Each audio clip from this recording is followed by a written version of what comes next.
Hi అండి, welcome to my channel. Pesarattu అనగానే మరి ఫస్ట్ గుర్తుకొచ్చేది వెయిట్ లాస్ రెసిపీ అని, అదేవిధంగా హెల్త్కి చాలా మంచిదని కదా. మరి ఈ పెసరట్టు తినడానికి చాలా టేస్టీగా ఉంటుంది. మరి క్రిస్పీగా, సింపుల్గా, ఈజీగా ఎలా చేయాలో ఒకసారి చూసేద్దామా.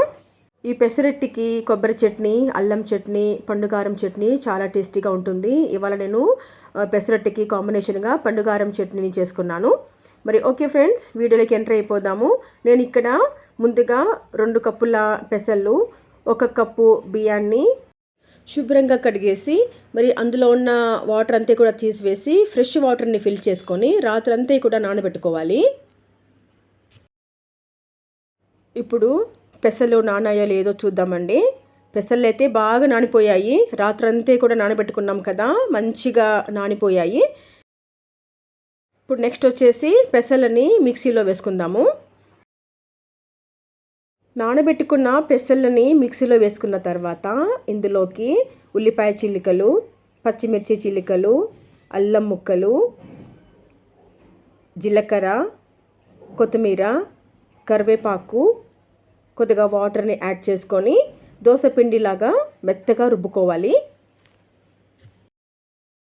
రుబ్బుకున్న ఈ పెసరట్టు పిండిని ఒక పాత్రలోకి షిఫ్ట్ చేసుకున్న తర్వాత అందులోకి కొంచెం వాటర్ యాడ్ చేసుకొని ఉప్పు, చిటికెడంత పసుపు వేసుకొని బాగా కలిపేసుకోవాలి. ఇక నెక్స్ట్ వచ్చేసి స్టవ్ వెలిగించి ప్యాన్ పెట్టుకొని మరి ప్యాన్కి కొంచెం ఆయిల్ని గ్రీస్ చేసుకొని దోశలాగానే పల్చగా వేసుకోండి. ఎంత పల్చగా వేసుకుంటే మరి పెసరట్టు అనేది అంత క్రిస్పీగా, అంత టేస్టీగా వస్తుందండి. ఈ విధంగా మెల్లగా ఎంతవరకు సాగుతుందో పిండి అంతవరకు మీరు దోశ పిండిలాగా మరి పెసరపిండిని కూడా ఈ విధంగా దోశలాగా వేసుకోండి. పెసరొట్టుకి ఆయిల్ కానీ గీ కానీ యాడ్ చేసుకోవచ్చు. నేను ఇక్కడ ఆయిలే వాడుతున్నాను.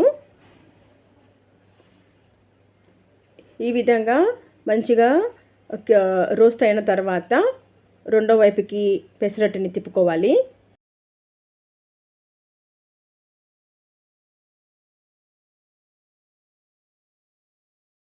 చూడండి ఎంత కలర్ఫుల్గా వచ్చింది కదా పెసరట్టు. దోశ కానివ్వండి, పెసరట్టు కానివ్వండి, గ్యాస్ స్టవ్ ఫ్లేమ్ని సిమ్లో పెట్టుకొని మనము దోశని కానీ పెసరట్టుని కానీ వేసుకున్నట్లయితే మరి చాలా క్రిస్పీగా వస్తాయండి. మరి హై ఫ్లేమ్లో పెట్టుకున్నట్లయితే అక్కడక్కడ పచ్చి పచ్చిగా ఉంటుంది. కాబట్టి సిమ్లో పెట్టుకొని దోశని కానీ పెసరట్టుని కానీ వేసుకున్నట్లయితే చాలా క్రిస్పీగా వస్తాయి. నేను ముందుగానే చెప్పినట్లుగా పెసరట్టుకి పండుగారం చట్నీ, కొబ్బరి చట్నీ, అల్లం చట్నీ ఏదైనా చాలా టేస్టీగా ఉంటుందండి. చూశారు కదా ఫ్రెండ్స్, మంచి ఇంగ్రీడియంట్స్తో సింపుల్గా, ఈజీగా మన ఆరోగ్యానికి ఎంతో మేలు చేసే ప్రోటీన్ అంశాలతో నిండిన ఈ పెసరట్టుని చేసే విధానాన్ని మీతో షేర్ చేసుకున్నాను. నా ఛానల్ని ఇంకా సబ్స్క్రైబ్ చేసుకోలేదు అన్నట్లయితే సబ్స్క్రైబ్ చేసుకొని నన్ను ఎంకరేజ్ చేయండి ఫ్రెండ్స్. ఈ వీడియో నచ్చినట్లయితే లైక్ చేయండి, షేర్ చేయండి, అదేవిధంగా కమెంట్ కూడా పెట్టండి. Okay friends, bye bye, thank you.